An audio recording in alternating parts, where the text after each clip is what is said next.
Ընտանիք, թե հայրենիք։ Ինչու Ռաֆու հերոս Սամվելը գնաց աննախադեպ ու սարսափելի քայլի, սպանելով սեփական ծնողներին։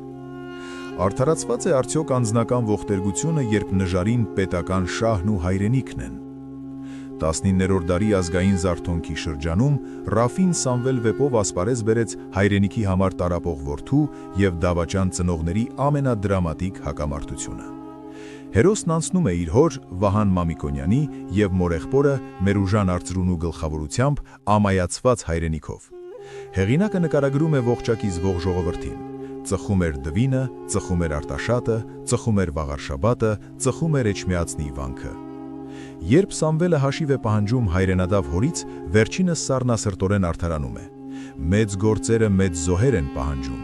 Սամվելը վրդվված հակադարձում է. միթե հայրենիքն ու կրոնը ոչնչացնելն ու ավերակների վրա պարսկական թագավորություն հիմնելն է այդ մեծ գործը։